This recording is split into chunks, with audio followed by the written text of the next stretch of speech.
Hey, welcome to Heroes. I'm Paul, And I am Patrick. and tonight we're going to be talking about character flaws and what they mean for the character journey, and how removing character flaws that have already been established within another medium, kind of thing, completely ruins the character in the new Avatar, the Last Airbender Netflix show, which has a predecessor cartoon show done by Nickelodeon. And yeah, so the importance of character flaws within the story of the character journey, kind of thing. Um, No two ways about it, Paul. Sometimes a rough diamond can be way more interesting than a diamond, a polished one, I mean. And why is that? Because you get to see it go from one to the other. And the idea, hands up, I don't know Avatar the Last Airbender, as in I've not exposed myself to previous animation, any written works. The M. Night Shyamalan film that took quite a kicking, that's the thing that I know best, because apparently don't mention it in a room of Avatar Airbender fans.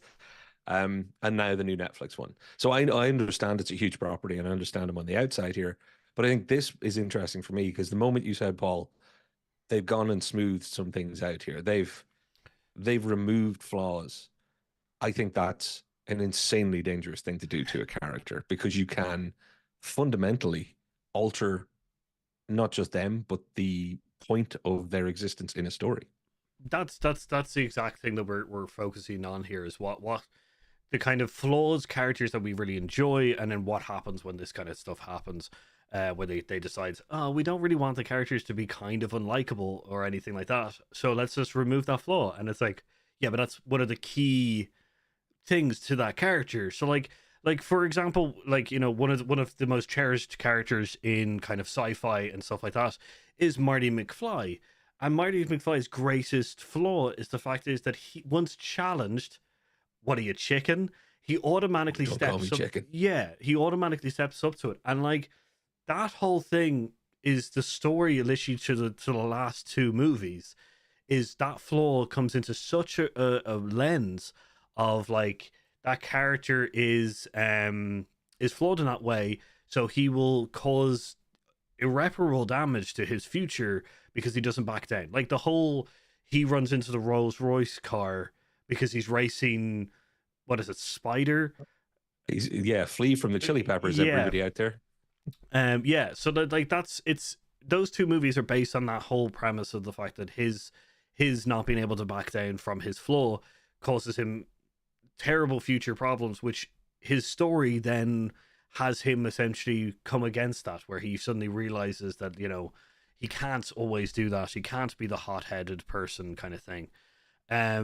Which is, Uh, so it's integral to the plot. So actually, Paul, if you don't mind, I'm going to slide in right behind you with something there, because what you've just essentially said with Marty is it's not just about the character; it's about their place in the story and how that can be a plot point driver. So if you wouldn't mind throwing up the film that made me love Tom Cruise, because like everybody, we've done this. People love to hate Tom Cruise for whatever reason. I was one of them for a long time.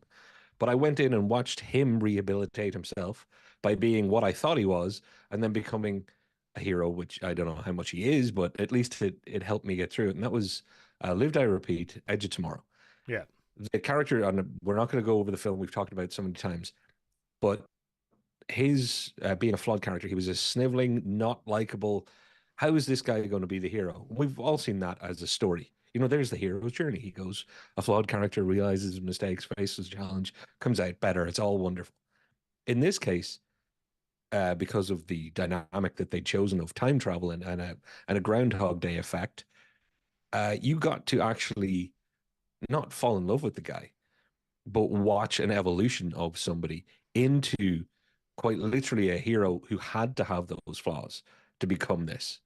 And I think that's more than a character. That's a story. That is the a plot driver. So you can ruin a good character. You can ruin a character that everybody's known for years. Take any pop culture icon.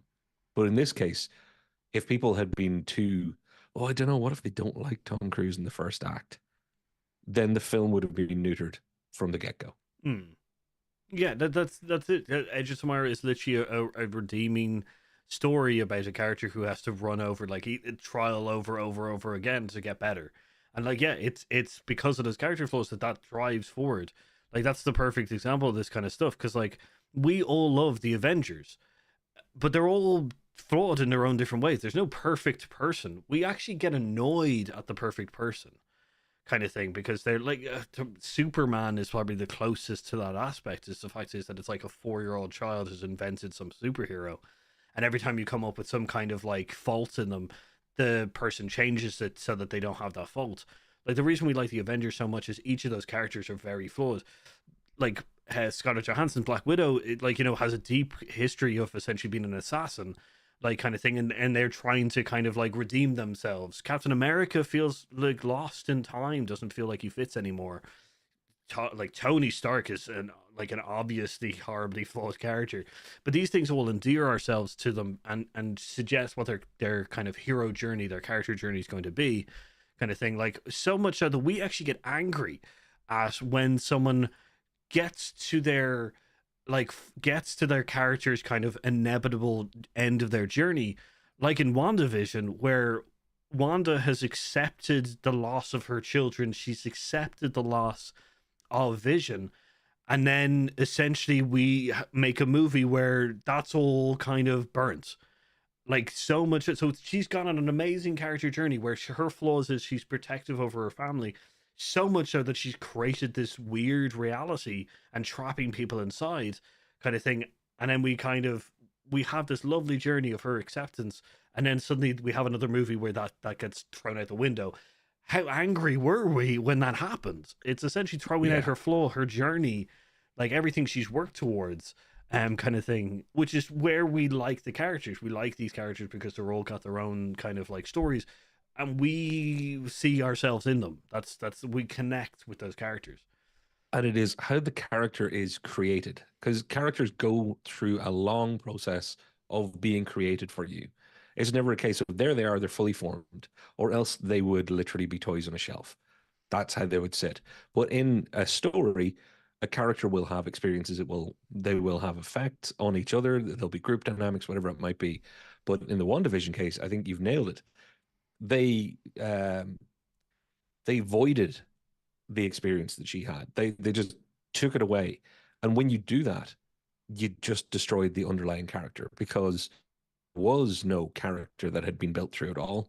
They just said, okay, well, we'll forget about all the learnings, all the experiences, all the happenings that, made this person who was dealing with grief. And it was a brilliant exercise in showing what grief can do, but admitting that her way of dealing with grief was horrifically wrong. It's like, Thanos over the years. Why is Thanos so good? Why was Thanos such an interesting villain? Because not because he was flawed, that was obvious. It's because you had to look at the flaw in his logic, which seemed flawless if you looked at it too close and then realized, but it is because there's still a certain amount of madness if you're going to be the one to decide that you should have the power. But that's what made him engaging. That's what made him an anti-hero or an anti-villain at certain times in the story. Okay, they kind of munched that a bit in Endgame, but we won't go over that again too. So yeah, actually 2 for 2 Marvel on taking maybe the strongest thing away from your biggest flawed characters, or your most flawed characters. God damn it, Marvel, pull your shit together. Yeah. But that's the interesting, because not only do character flaws also then create a hero journey, or create a character journey where they overcome these hurdles and stuff like that. They can also just be used to make us endeared to those characters because of those flaws.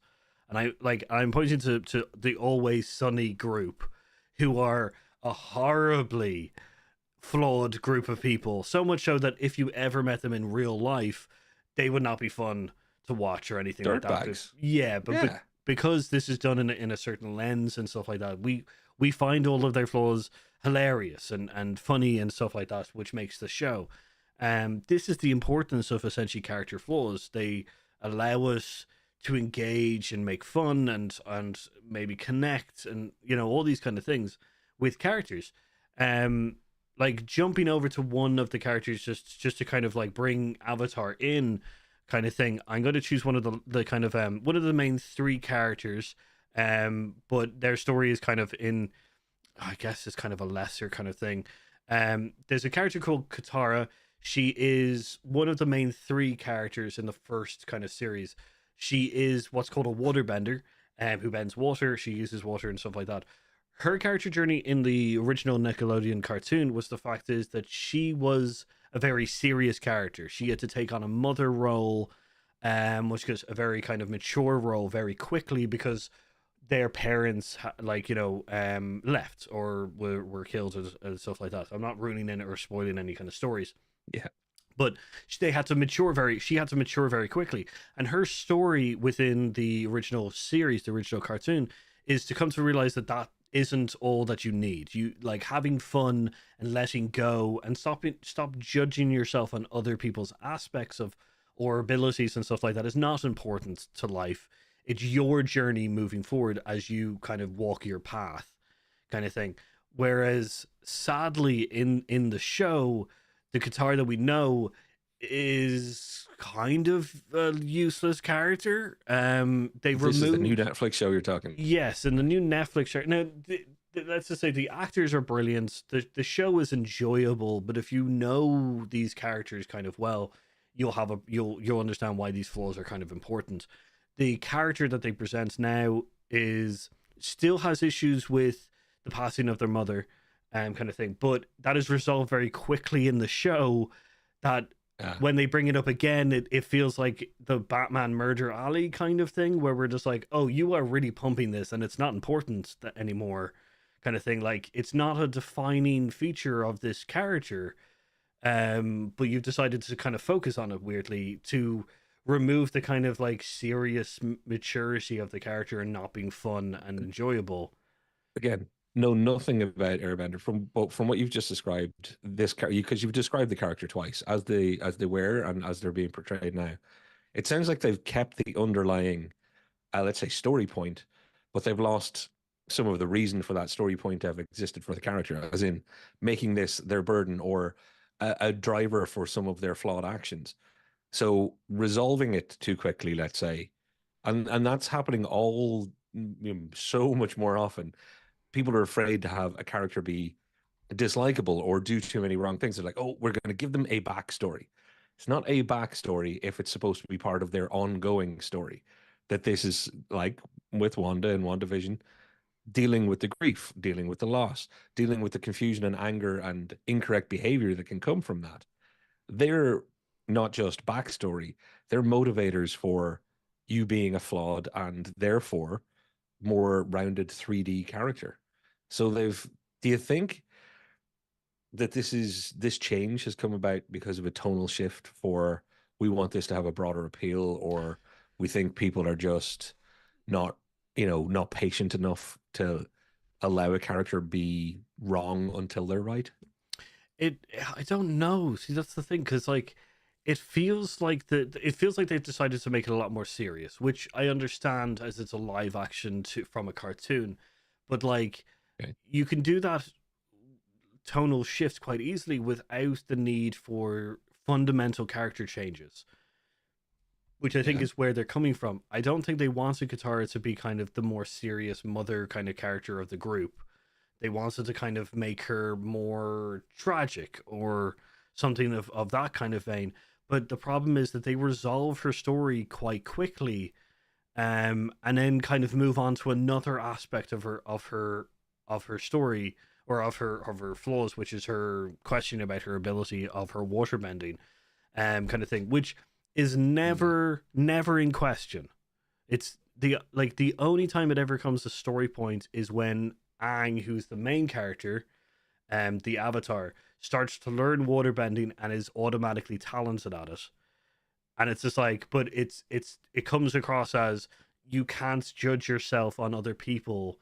You just need to walk your own path, and that's how they play it off. Right. And they resolve that very quickly, within the original cartoon, which is now it just feels like she constantly questions her own abilities, which is not that character. The character never questions her own Right. abilities except for a very short period of time, kind of thing. And it's not after the revelation of like, or after the resolving of her issues with her mother passing and stuff like that.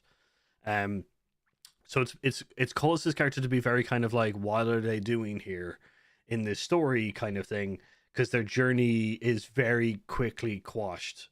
Okay. Kind of thing. So that's one of the aspects of this particular character, is just that they resolve everything very quickly. Um, which, as I said in the past, we love flawed characters. Excuse me. You're Um, right. we love flawed characters. Walter White is a very flawed character before he becomes a villain. Before he becomes Heisenberg, he's a character who, like, to bring it back to kind of like flaws and why they're important. Um, Yeah. his character is very jealous of his partners within the business. They discovered something together, but he continued on as a high school student while his partners became rich, and he's very jealous, and that's what drives him into the situations that become, like, the core of the entire story. The entire Breaking Bad backbone is because of his jealousy and his resentment. um it drives him into criminality, essentially, kind of thing. And these are important driving factors, as you said. They're motivators towards the story and towards his character's evolution towards the worse, kind of thing. Whereas if you remove those motivators, you flatten the character, and then on top of that, if you mow over those flattened kind of motivators very quickly, if you resolve them very quickly, it causes issues. Yeah, and it's all in the name of like I say, backstory sometimes is the excuse that they give. Oh, we need to get on with telling our story. To which I say, and actually, Paul, if you wouldn't mind, would you throw up Groundhog Day for me for just a second? Because I'm going to talk about it and a film that you wouldn't think I would relate to it very, very briefly.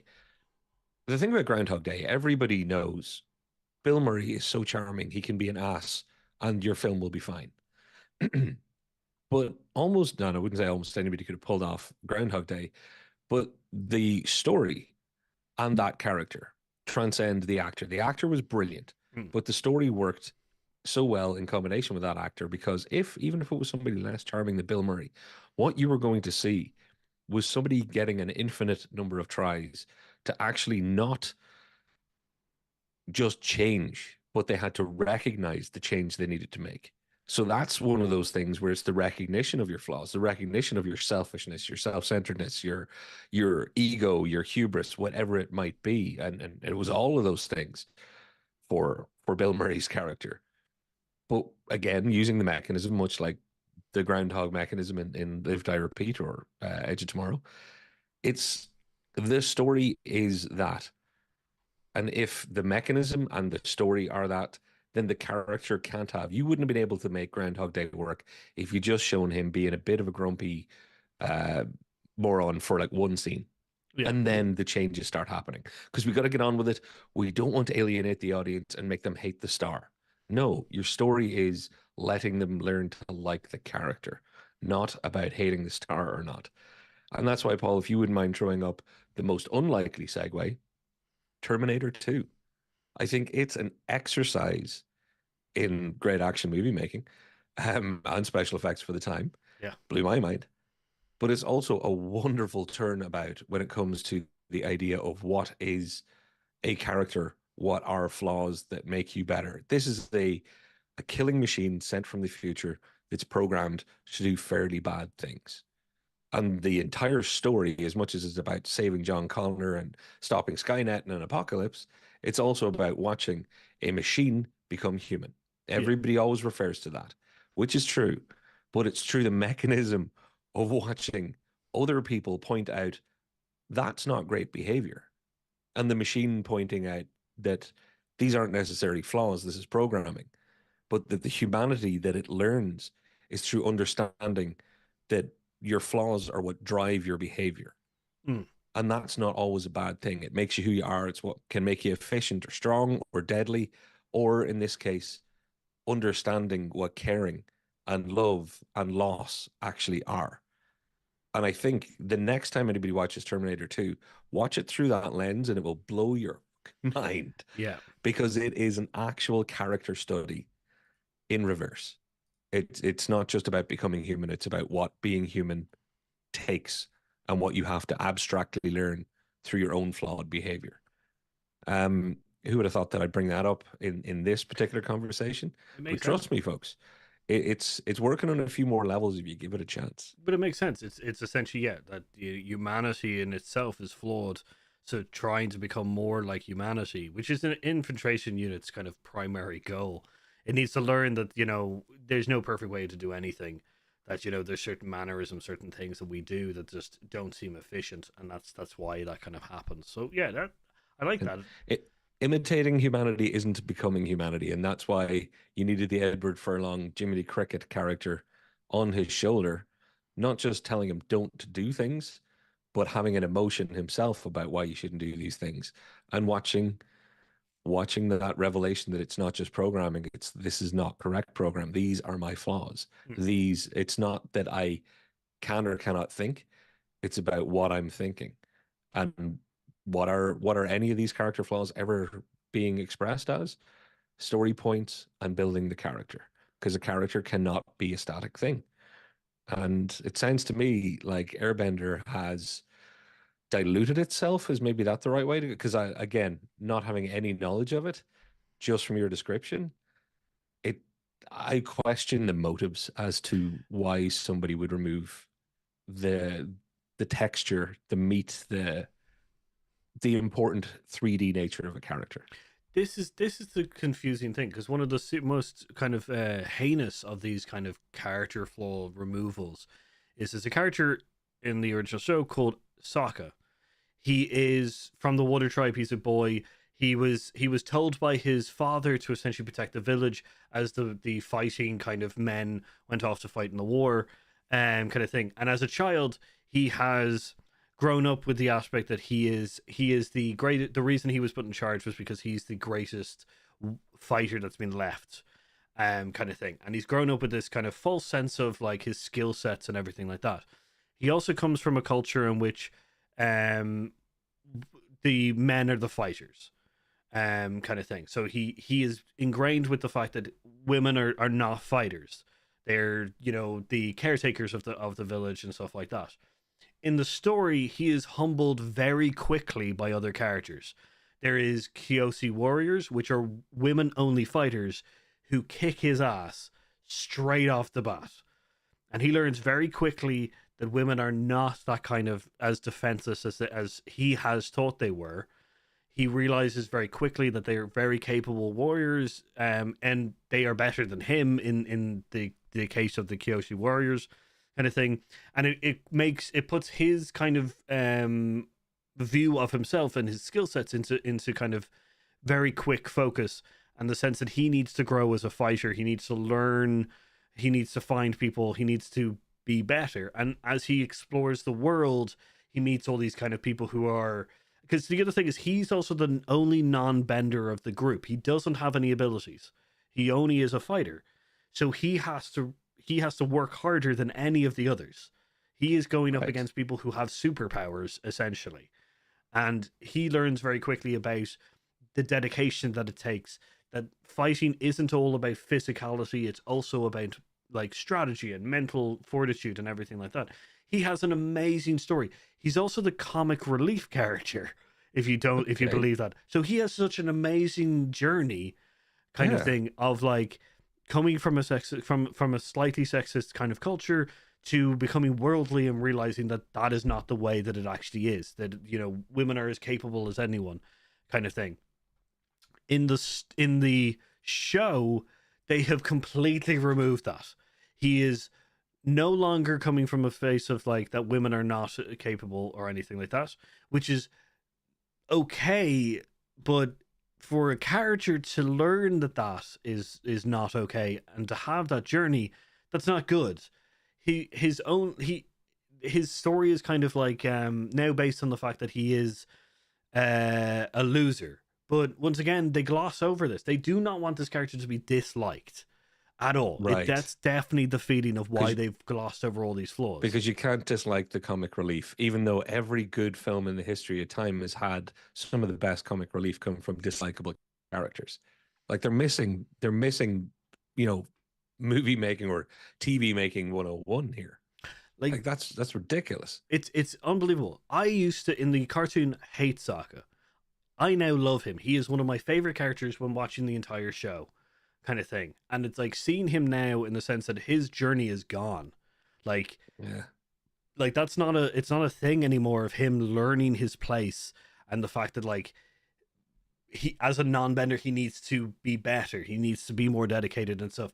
And they realize that there's people around him that are capable just as well as he is, and stuff like that. He the whole first thing is he gets humbled by these warriors, these all female warriors, comes to realize that he needs to become better as a person, realizes that like, you can't judge a book by its cover.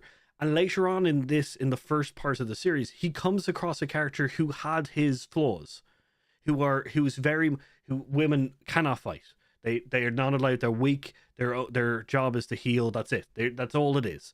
He comes up against one of those characters, and the whole thing is a lot more important when he goes, no, that is an old world view. That is not true anymore. Kind of thing. Whereas when they come across in the Netflix series, when he comes up against that character, he's silent. It is not important that he backs the character, his sister Katara, up when she comes up against this person. It's not important because he hasn't gone on the journey to come to realize. And I think it's because having a character who's meant to be your comic relief and being sexist and then learning and being humbled is not a good thing, I guess. Like, and that statement is and we've got a couple of minutes, so let's have a little look at the comments, because I see Brian, by the way, happy leap day, Brian. Yep. And you're into flawed characters. I think people who are into storytelling are usually not put off by you're not alienated by somebody less than perfect. And in fact, I think most people deep down would admit that they identify more with flawed characters. You just don't always want to admit which flaws you identify with. You are drawn to flawed characters. T2, yeah, brilliant. Couldn't agree more. But this is the interesting one. Thanks for this, Brian. To what you just said, Paul, it sounds like writers don't want people to know that he thought that way about female warriors. Too controversial in modern TV? Question mark. That's a great way of putting it, Brian. Do you think, because again, neither myself or Brian have watched this, do you think it is just that simple that they wussed out and they're like, oh, we don't want to draw any ire from anyone? yes. That's disgraceful, because that's not art. I fully believe that they decided that they couldn't have a likable main character have that flaw, but they were perfectly fine with having an older like male character have that flaw because he's humbled and stuff like, which is it's entirely the journey that Sokka has gone on before. So it's why his support is so important, and that's it's a big problem. That's we'll come back after a quick break, and talk more about this. As you can see, this is kind of the reason why I wanted to bring it up. It just feels like flattening the characters. Back in a sec. See you in a second. You obviously like two people talking about movies, or you wouldn't even be seeing this ad. Well, don't tell anyone. But Hear Us Out isn't the only choice. You should check out our friends over at It Takes Two podcast. It's a podcast where two people take two films with the same plot or premise, watch it and discuss them. Films like Gremlins and Critters, or The Truman Show on EdTV. Lisa and Nick don't stop there though. They get creative and compare some unexpected movies. Some that you don't see the connection until you realise that they can be described in the same way. They launch new episodes every second Tuesday, or Monday if you're in New Zealand. Find them on your favourite podcast service, or check the link in our description down below. That's It Takes Two podcast. Tell them Hear Us Out sent you. Hey, welcome back. Yeah, so we were just talking about how character flaws are very important, and it feels like in the new Avatar Netflix show, the writers or not even that, the producers and network may have decided to kind of gloss over flaws that would deem in modern day kind of thing as very kind of negative. It should also be said that the creators of the original show left the production. Oh. Yeah, which is very... Did they leave after being engaged? They decided, no, this isn't going our way, or they just weren't involved at all? No, they were. This round. They were engaged and they left. They were, and it was very further into the production. Me and my partner love the original cartoon show. We've watched all of it. We've watched the follow up series called Korra. Have you watched the M. Night Shyamalan movie? I And is it as have bad watched as the they M Night say? Shyamalan. It is abysmal. Okay. But it's very telling. We were wondering why they may have left, and there was small aspects that we were like, maybe it's because of this, maybe it's because of that. But as we watched the show continuously, we were just like, the main characters aren't the main characters. They've Right. all their flaws have been removed, kind of thing. Which is completely ridiculous. As we said before, Sokka, deeply flawed character, becomes humbled, becomes learned so much and stuff like that, has completely been removed. His main qualms of his bloated ego, his belief on like gender kind of roles and stuff like that, has all been removed, kind of thing. It's Yeah. very I just want to throw to the comment section, and Brian's out there saying it's a concern in modern TV and movie making, and I think, and that's why, Paul, you wanted to bring this up, because you're seeing such a blatant example of it. But Brian, if you can think, or anybody else out there in the comments, if you can think of another example of this, where you've seen, even during the course of seasons of TV, sometimes, because we're going to come back, Paul, to talking about why this has happened, because I think that's some of the interesting thing, speculating on that. Speculation isn't always good, but sometimes it's interesting. But yeah, I'd love to hear, Brian, if you can think of any characters that have been, let's say, maybe studio interfered with. I know it's not a verb, but I'm going to use it as such. And Paul, just before we go back to Avatar, because the character you're talking about parallels very nicely to just one other thing that I want to bring up, and that's Godzilla minus one.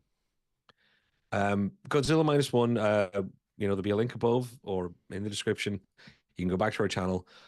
Late last year, and Paul, when I brought it up, I wanted to do a video about Godzilla because I was so excited about the Godzilla minus one trailer that quite simply I could see they had done the one thing that I was waiting for somebody to go back and do. And that is, the original Godzilla was not a hero. The original Godzilla was a warning, was a tale of lament. Godzilla minus one, for my money, the more I think about it, probably the best film of last year. I absolutely adore it. But they made Godzilla not your friend again, as I was putting it. Godzilla shouldn't be your friend. Godzilla is a big, big, scary thing. And I understand the original Godzilla movies. Then people thought, okay, well, are people going to keep going if he's mean and knocking things over? Very quickly, they made anti-hero Godzilla, then into full superhero Godzilla, where it's like Godzilla comes to save us. It's all about Godzilla being a bad force that does good. And that made the original Godzilla, don't get me wrong, they're just two separate things now. Yeah. But they're not the same character. So when people say, oh, when Godzilla, it's like, no, that's two different Godzillas. One is, your hero that you can use in whatever way you want. But the other, the original flawed character, the flaw was there was no flaws. Godzilla was a warning. And that's why with Godzilla minus one, it gives it over to the rest of the flawed humans that make the film work, because none of the characters are perfect or beyond reproach. In fact, it's because of that verisimilitude that they make these characters feel real, that it actually gives Godzilla purchase and franchise again to be big and scary, because you're finally scared of what it's going to do to some of the characters that you're on the journey with. And there is a night and day difference between that and going to a Godzilla where the journey you're really on is with Godzilla awaiting for him to turn good. It's night and day.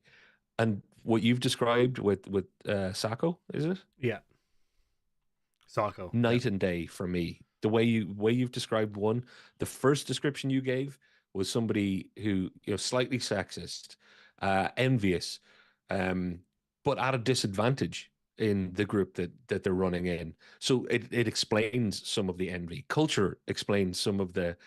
I wouldn't be like, oh, that's a horrible, sexist, envious, nasty little shit of a character. I'd be like, okay, they've given those traits, they've given those flaws, but they've given reason that you can stay on a journey with this person to watch them learn that how they were taught was maybe not the most forward thinking or just plain wrong, Yeah. or that they can learn yes, you are at a disadvantage. And of course, that's going to make you envious or angry or feel like a loser or whatever it might be. But you get to have the journey of them learning how to deal with it or accept it or whatever it might be. The second version, the one that the watered down version, I have zero interest in seeing that second version. Just zero. Like that's the thing, because like it would be understandable. Like the thing is that Sokka in the original cartoon is not an unlikable character. This, his faults and stuff like that, his flaws and everything are bad, but him as a person is genuinely good. The core of him is good. So you can be like, he is misguided. He needs to go on this journey of kind of like going and exploring the world and stuff like that, so that his horizons can be opened up, can be filled with experiences and stuff. And that's the important thing. He is not a fundamentally flawed character, as in he has flaws. He's not unlikable. He's a good deep person in there, but he is not like in the series, because they watered down those parts, obviously because they didn't want the character to be not liked in kind of, I guess, current views and cultural views kind of thing, that is all bad. Like, to me it feels like, so if you have those flaws but yet you're a fundamental good person and you are open to change, like Sokka is open to change, that it means that he is not a good person, but he is. Like in modern, like in how we view things now, if you have those flaws, you're a bad person. But that's not how this works. He is a good person. But nobody's one thing. That's the idea of character. You're made up of a lot of different things, and if you write one note characters, they're usually pretty boring. Mm-hmm. Like it's just a problem, kind of thing. Sorry, I was reading Afro Tang came in. The Watch TV series is more or less the same. The characters were all drastically changed, and the Terry Pratchett estate left the production at the end, but the show just wasn't good on the top of that.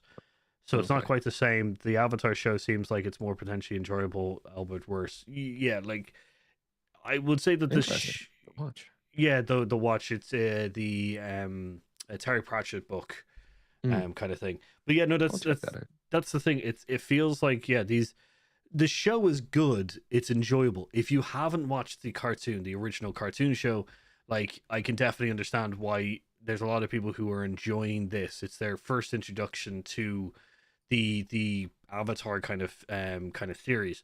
But going back and watching the original show, it's going to blow their minds, in the sense that the characters are all like likable and flawed, and their journey is so important to their overall kind of world. The fact is, the entire story is based on Aang, who is the main character. Aang is the Avatar. Okay, he is an all-purpose, like, he is a character that is meant to help fix the world. They are the balance in the world of these four elements. So there's four elements that people can control: earth, water, fire, air. The Avatar is the only person in the world that can control all four. Okay, and they are a spiritual leader. Okay. Makes sense. It's a very important role. It's a lot of responsibility, and each avatar is different. They can be diplomats, warriors, whatever the time requires. Aang runs from this responsibility. That is the entire start of the show. He runs from his responsibilities, and in his running away from his responsibilities, ends up getting trapped in ice for 100 years. Okay. So when he comes back out, the world is a mess because the Avatar hasn't been there to balance everything out. Okay? Consequences. Throughout the entire cartoon show, he is consistently showing this trait of dodging his responsibility as the Avatar. He constantly they have the first book, the first series, they are traveling from the South Pole to the North Pole. Okay. And along the way, Aang is consistently going, "Oh, we're near this island with these great talking animals. We should go there." And the rest of them are just like, but you have the responsibility of being the Avatar. We need to get you to the the North Pole, so you can learn one of the elements. And he's just like, yeah, but talking animals, they're real fun. He's consistently dodging the responsibilities of the Avatar, which is an important fundamental story element. It's why they go to visit so many places. It's the reason why they have so many adventures, is because Aang is dodging his responsibilities. In the show, that is never brought up. Like, the thing is that he runs from the responsibility at the start, and that's why he gets trapped in ice. He goes for a walk. That's it. Like, yeah, it's not actually abdicating the heavy. And don't get me wrong, I feel sorry for this Ag character, because it sounds like he's a metaphor for growing up in some ways. The big future scary, I don't want to grow up, runs from responsibility, then spends lots of time dodging responsibility after that. You can see some of the obvious allegory here, but it's interesting. Whereas, are you saying that he wasn't running from anything? He just went for a walk and ended up trapped in ice. The whole That's thing our is story. Yeah, pretty much. He goes. Let's go for a walk, and then he's like, we should probably go home now. And then he gets, like, because of a storm, he gets trapped in ice, kind of thing. And it's just like, and throughout Why the did they make that series, change? throughout the series, he's just like, I need to become the Avatar. He's more focused on becoming the Avatar than he ever was within the show, within the original story. They've now focused on one aspect of his story, which is the fact is that the Avatar's path is a lonely path. Okay, no one else can walk the path of the Avatar except for the Avatar, but that doesn't mean that you need to be alone. Okay, you can have friends around you, but he consistently questions whether he should have his friends around him, even though it is very clear that his friends make him stronger. Kind of thing, that they fill in the flaws in his character. They fill in his flaws in his capability and stuff like that. They give him outside perspective and stuff like that. In the show, this aspect of his story is very quickly resolved. He is very quickly to realize that Team Avatar is important for him to have as the Avatar. He must walk the path of the Avatar alone, but that does not mean he needs to be alone. Whereas in the show, they consistently drill that into him, that he shouldn't have his people around him, that he needs to be alone. That's the only way he can be the Avatar. But it's just like, it's such a bad character now. Yeah. Can I point out the irony of all this? That they took what they essentially did was they had to insert dramatic story. They had to insert dramatic story mechanism, like you have to be isolated. That they only had to reinsert because they removed things that they didn't need to remove that would have already kept the natural drama of interpersonal relationship on adventure. And worse than that, Paul, this has gone from animation to live action. Mm-hmm. Tell me, at what point is it, like, it is so expensive to do action in real world compared to the cost of doing it animated. Mm-hmm. Animation, it's easier to do fantastical things. It costs more to do it with live actors. Yet the thing that is actually, equal cost or even less cost, let's say, proportionally, is character when you're doing live action. So the bit that's easy and not expensive is the bit that they sacrificed on. Yep. So the easy swing and a hit is the one that they completely whiffed. Yep. When you're changing modalities from animation to live action, you want, as a person, with a budget to create things, you want to hold on to as much of what you can afford to do. And in that case, it's don't fuck up the characters. Yep. You don't need to. So why the hell did they do it, Paul? And this is where I guess we should check back in with the comments, because I know it's been a minute. Yeah. Like Homer Simpson. There you go. Brian says it isn't a good example, but Homer Simpson was a flawed character, and they changed him to basically just making him stupid. I think I understand the message behind that. I don't know what the motivation when it came to the Simpsons. I think maybe it's just it wasn't maybe a change of time so much as just such a long span of time things became self-referential, and it just became easier to catchphrase the show into itself almost. This is what people expect from us. But what the hell's the excuse when you're going completely from one to the other? Animated to live action. You don't have to lose a drop of character. You may have to lose massive amounts of your action because it's so much harder to do and more expensive. That is very understandable. So this is on its head. I can see why the original creator people left. I wouldn't hang around if I was watching them do this. This is the thing. This is like, Aang is, as you say, it's an allegory of essentially growing up, and they've completely removed that. He is so much serious as a character, which is not the character. Like, he is playful, he's lovely, and stuff like that. With the Homer Simpson thing, I can definitely understand why they made him stupid. It's because if you look at the original flaws, which is selfish, he doesn't take into account other people's feelings and stuff like that. They're all very negative things. And as time went on, instead of them being funny, they become problems. And I can definitely see why, instead of having him grow as a character and yet still have flaws that cause problems, they decided to just take the easy route and make him stupid, which is an excuse now for his bad behavior. It makes him more funny because he's stupid, not selfish. I understand. Yeah, I think that's a very fair point. But like you said, they took the quick way. That's the lazy way to do it. Yeah, but in the Avatar show,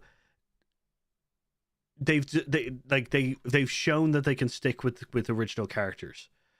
There's two characters. The tall young lad is Prince Zuko. He is the prince and heir to the throne of the Fire Nation, which are the main protagonists in the movie. The older gentleman is his uncle Iroh, he is a war hero kind of thing. Their flaws are the fact is that Iroh has come to realize that loss of life is not okay. He's gone through personal change a lot, where he was a great warrior. He was feared among every nation and stuff like that. He is the dragon of the West, He goes through a very personal story of losing his son to the war, and that changes him. That makes him a very endearing character because he realizes that war is pointless, kind of thing. And that puts him at edge with the things. Prince Zuko has a very abusive relationship with his father, who is the Lord of the Fire Nation. He is the driving force towards the Fire Nation taking over the world. Prince Zuko has a very abusive relationship with his father. That hasn't changed. These two fundamental stories, Prince Zuko constantly wants to make his father happy, constantly trying to do things in which will make him better in the eyes of his father. But his father does not care. He is completely void of humanity. So trying to be better towards this person is completely pointless. His story is the fact is that he comes to realize that is not him. That is not who he is, who Prince Zuko is. He is not the Fire Lord. He is an entirely different character who is compassionate and empathetic and has to go through his own painful journey. They have not changed that. That is not changed within the story. The characters are exactly the same. Iroh and Zuko are exactly the same as the series. So they can do it. They can definitely take the characters and do what they need to do. But they've decided for the three main characters not to do that. And I do not see why. Except for the only one I can see the reason for it is because for Sokka, they did not want to make the character unlikable because of his flaws, even though that is the entire point of his growth kind of thing. Well, then, Paul, we've only got a limited remaining amount of time. I think this is where wild speculation and admonishing people that we've never met comes in, because you've made it pretty clear, and actually you made me quite interested in going back watching the original work. It's the story that you're able to describe and the level with which, or the level of ease you find to be able to pull on different character arcs, character traits, flaws, journeys. Like, that's the stuff that good stories are made of. So I'm digging listening to you on it. But now I guess we've got to ask that $10 million question. Was it a studio? Was it a bad creative team that were put in charge? Was it pure fear because something happened? Is there something in the public eye around all this? Was it, is it a hangover from the M. Night Shyamalan that they thought people hated it for all the wrong reasons? Do people hate it because they thought, oh, see, we didn't change the characters enough? Or, I'm throwing shit at the wall here. I But if I had to guess, because of everything that you've just said, yeah. it sounds like an extreme lack of confidence led to fear for the main characters. Because if they've left other elements and didn't mess with them and they knew they were fine, that proves number one, that they can do it. But number two, that they didn't, whatever their overall plan of making changes were, didn't include that level or that area. So is it that they were looking at character profiles going, gosh, I think this might turn off the 17 to 21 demographic, or this may put off, white women who shop in Lidl, whatever it might be.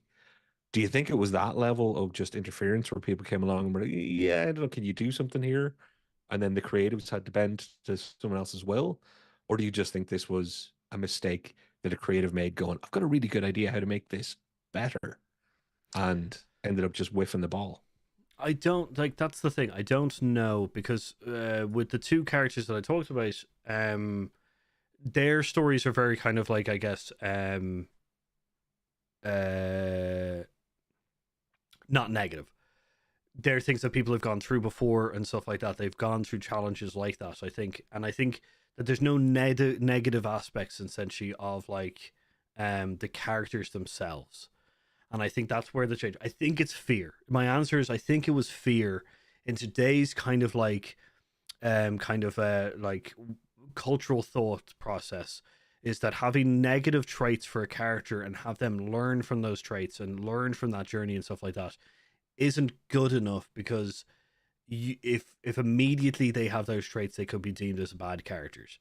Sokka's character of being slightly sexist because of gender roles within his culture, like, I think that they feared the fact that he couldn't learn against that fast enough, even though it's like the second episode in the Netflix story that they do it, or that they could have done it.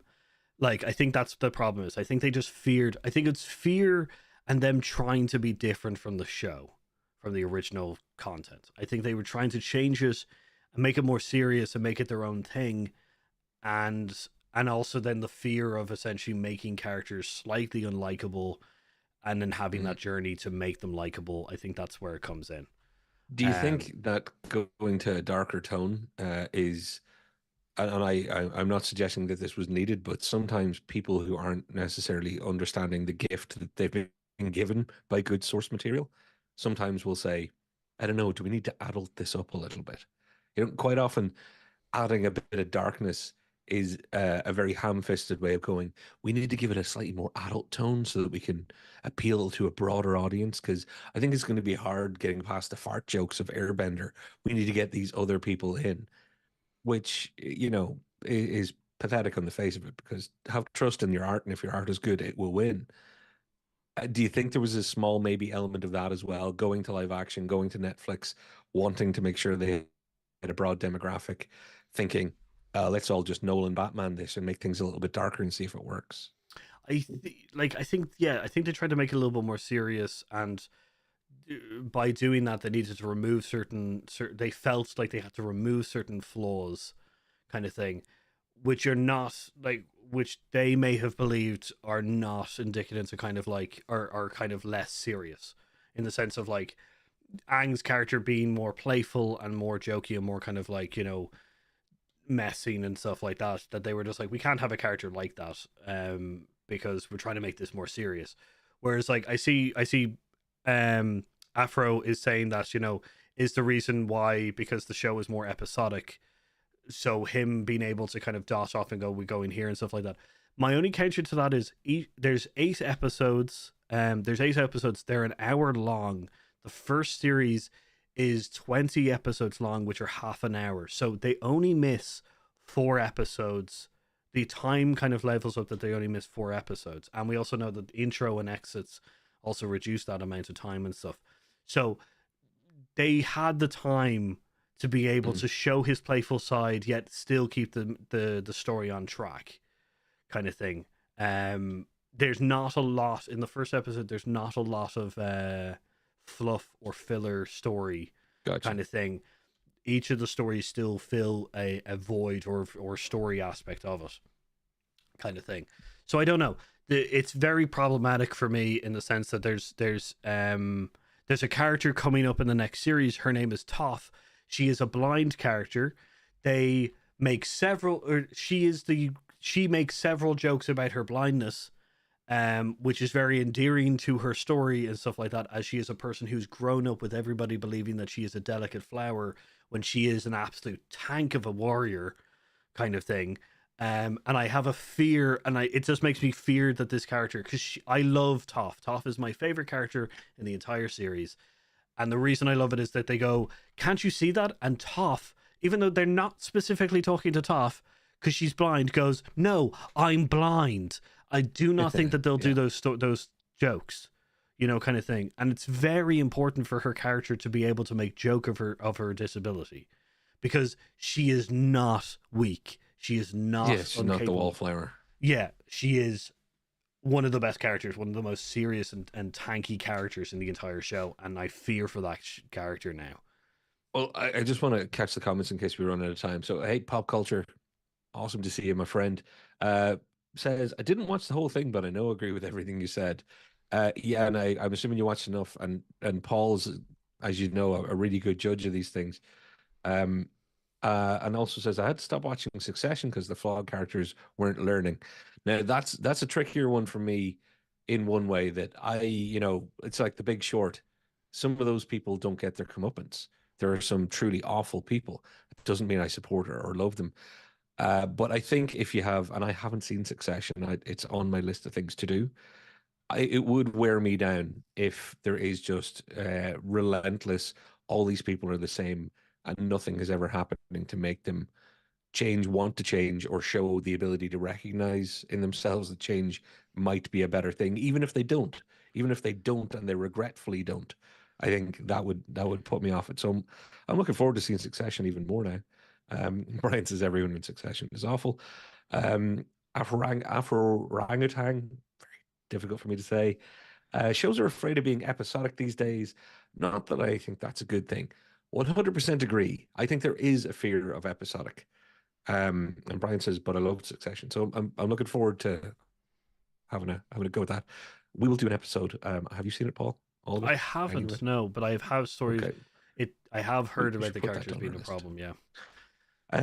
So yeah, like episodic is it makes people think too differently now, whereas what they don't realize is everything that's on a streaming service, like it's more enabled to be episodic than it ever was. I know people are like, oh, but you don't have to wait 1 week. Well, in some services you do, in some shows on some services you do, but the nature of making episodic TV, people are coming back to things. People are going back to watching Suits years after it's ended.